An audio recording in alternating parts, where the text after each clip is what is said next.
जावड़ेकर जी, पीयूष गोयल जी, मुख्तार अब्बास नकवी जी, Prahlad Joshi ji. Sir, मैं request करता हूं कि आप मीडिया कवरेज शुरू करें सर। मित्रों, मेरी तरफ से आप सभी का स्वागत है। और आज बाइक नहीं चल रही है? चल रही है। आज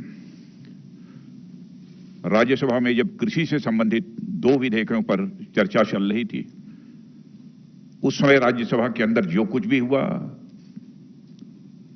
वह जहां दुखद था वही दुर्भाग्यपूर्ण था, और इससे भी आगे जाकर मैं कहना चाहूंगा कि वह अत्यधिक शर्मनाक था। मैं जानता हूं कि संसद की कार्रवाई सुचारू रूप से चलाने के लिए जहां पर सत्ता पक्ष की जिम्मेदारी बनती है, वहीं पर विपक्ष का भी सहयोग अपेक्षित है। विपक्ष की भी संसदीय मर्यादाओं का पालन करते हुए अपनी भूमिका का निर्वाह करना यह अपेक्षित होता है, एक्सपेक्टेड होता है विपक्ष के द्वारा भी। लेकिन आम जनता के अंदर, आम किसानों के अंदर एक गलतफहमी पैदा करके केवल निहित राजनीतिक स्वार्थ को साधने की जो कोशिश की जा रही है, मैं समझता हूं कि स्वस्थ लोकतांत्रिक परंपराओं के यह अनुकूल नहीं है। और यह दोनों विधेयक, मैं कह सकता हूं, किसान और कृषि जगत दोनों के लिए यह ऐतिहासिक हैं। इसे लागू करने से स्वाभाविक रूप से किसानों की आमदनी बढ़ेगी, लेकिन किसानों के बीच गलतफहमी पैदा की जा रही है। एमएसपी समाप्त कर दी जाएगी, एपीएमसी समाप्त कर दी जाएगी। हकीकत यह है कि यह दोनों बिल प्रभावी होने के बाद हमारा किसान अपना माल भारत में जहां भी बेचना चाहता है पूरी आजादी के साथ बेच सकता है, जहां पर भी उसको अच्छी कीमत मिले। न तो एपीएमसी समाप्त हो रही है और न तो एमएसपी समाप्त हो रही है। इसके पहले भी हमारी सरकार ने बराबर एमएसपी बढ़ाया है, और जो यह वादा किया था कि हम किसानों की आमदनी को जस्ट डबल करेंगे, तो उस लक्ष्य को काफी हद तक हमने हासिल करने में भी कामयाबी हासिल की है। लेकिन हम इसे और आगे ले जाना चाहते हैं। लेकिन जैसा मैंने कहा कि डिप्टी चेयरमैन राज्यसभा के, उनके साथ जो दुर्व्यवहार हुआ है, प्रत्यक्ष सारे देश ने अपनी आंखों से उसे देखा है। हरवंश जी पत्रकारिता क्षेत्र में लंबे समय तक उन्होंने काम किया है और लोग अच्छी तरह परिचित हैं। मूल्यों में विश्वास रखने वाले, वैल्यूज के प्रति कमिटमेंट, एक ऐसे व्यक्तित्व के रूप में उनकी छवि रही है। लेकिन सीधे उनके आसन पर तक चले जाना, और आसन तक जाना ही नहीं बल्कि आसन पर जाकर खड़े हो जाना, वहां पर जाकर रूल्स बुक को फाड़ डालना,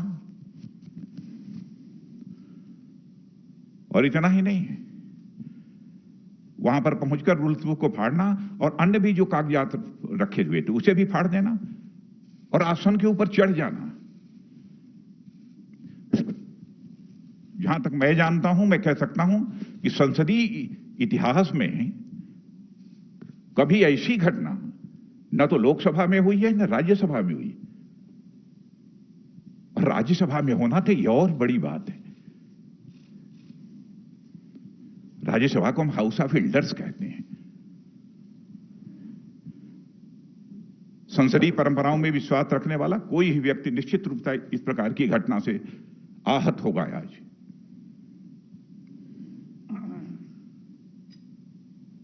केवल भ्रामक तथ्यों के आधार पर हमारे देश के किसानों को गुमराह करने की कोशिश की जा रही है।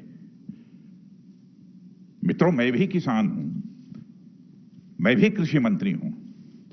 मैं तो अपने जीवन में, राजनीतिक जीवन में कभी यह सोच नहीं सकता कि हम जिस सरकार में हुआ, सरकार कुछ ऐसा कदम उठाएगी जो किसानों के हितों पर चोट पहुंचाने वाला होगा।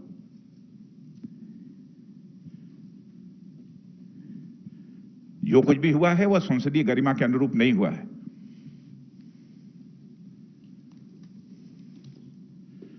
और संसदीय लोकतंत्र में मर्यादाओं का बहुत बड़ा स्थान होता है। जब संसदीय मर्यादाएं टूटती हैं तो लोकतंत्र की परंपराएं भी शर्मसार होती हैं और तार-तार होती हैं।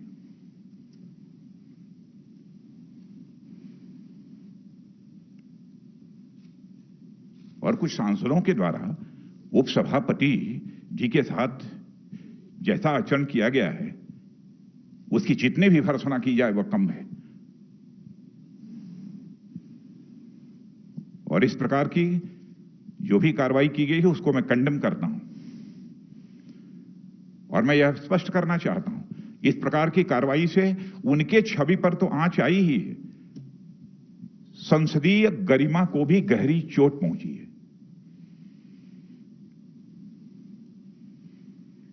मित्रों, इस अवसर पर मुझे इतना ही कहना था।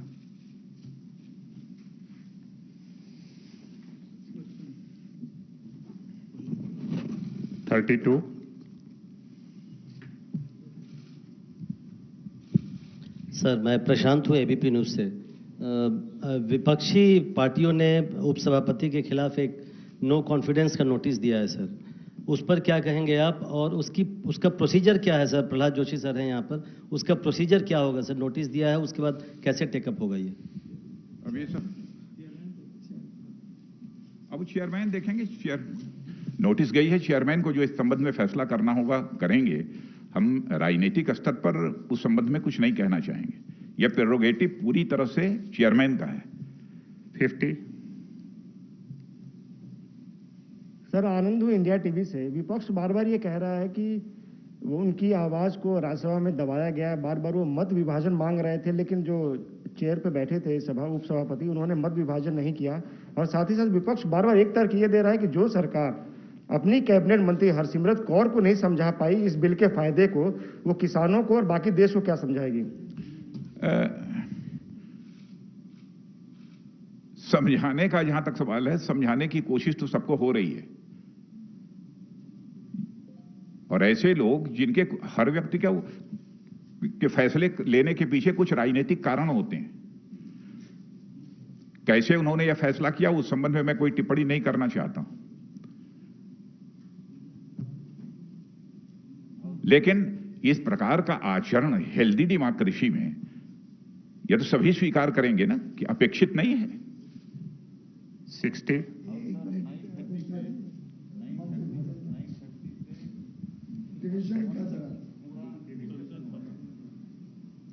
अब ये संसदीय कार्य मंत्री बतला रहे हैं कि 9:30 बजे से 1:30 बजे तक पूरा डिस्कशन चला है। अच्छा, दूसरी चीज, मान लिए उन्हें महसूस हुआ कि उनको इग्नोर किया गया, उनकी बात नहीं सुनी किसी, मान लिया। लेकिन मैं ऐसा मानता नहीं, लेकिन उनके हिसाब से नहीं हम माने। तो क्या इस हेल्दी पार्लियामेंट्री डेमोक्रेसी में उस व्यक्ति को वायलेंट होना चाहिए, चेयर पर अटैक करना चाहिए? डिप्टी चेयरमैन के आसन पर चढ़ जाना चाहिए? क्या उचित है इसका? माइक तोड़ देना चाहिए? मित्रों, सचमुच मैं इससे आहत हुआ हूं। नेक्स्ट क्वेश्चन है सर, जो आपने प्रश्न किया डिवीजन का, जिस समय वाइस चेयरमैन साहब जो उनकी अलग अलग अमेंडमेंट्स थे उस पर वो डिवीजन के लिए उन्होंने कहा, उस समय वो सारे लोग जो है वो बेल में थे और वहां हंगामा ही नहीं कर रहे थे, सारे माइक्स तोड़ डाले थे और माइक्स तोड़ करके हाथ में लेकर के, और एक तरह से वायलेंट अप्रोच था उनका। उस समय अगर वो वायलेंट थे तो उसमें अगर वो किसी भी तरह के पार्लियामेंट्री डेकोरम की बात कर रहे हैं तो निश्चित तौर से बिल्कुल गलत है। और बार बार जो है वो वाइस चेयरमैन साहब ने कहा कि आप अगर डिवीजन चाहते हैं तो आपको अपनी सीट पर जाना ही चाहिए, लेकिन कोई नहीं गया। बल्कि जैसा कि आदरणीय राजनाथ जी ने कहा कि वो तो जो हमारे जो राज्यसभा के स्टाफ के लोग थे उनकी मेज पर थे, एक दूसरे की कंधों पर जो है वो नारेबाजी कर रहे थे। Second last question, 60. या राजनाथ जी, मेरा सवाल, मैं मनीष कुमार हूँ, न्यूज़ 24 न्यूज़ चैनल से। एमएसपी को लेकर जो लगातार एक बात कही जा रही है कि एमएसपी खत्म हो जाएगा, इस पे आप क्या स्पष्टीकरण देंगे? क्योंकि आज पंजाब से लेकर हरियाणा में कई जगह ट्रैक्टर जलाई गई, किसान जो है वो सड़कों पे उतरे हुए थे, उस दौरान ही ये बिल भी पास हो गया संसद से। मित्रों, मैं दो टूक शब्दों में तहे दिल मैं देश के किसान भाइयों को संदेश देना चाहता हूं, किसी भी सूरत में एमएसपी खत्म नहीं होगी। इतना ही नहीं, एपीएमसी जो है उसकी व्यवस्था भी किसी भी सूरत में खत्म नहीं होगी। यह मैं पूरी तरह से देश के किसानों को आश्वस्त करना चाहता हूं, अपने किसान भाइयों को। मैं भी किसान हूं। Last question, 13. So, Polemy from India Today. My question is about MSP itself. Swadeshi Jagran Manch as well, for instance, has said that why can't you write it into the act itself? Guarantee MSP and guarantee that if anyone tries to buy produce at a price lesser than MSP, then it will be deemed illegal.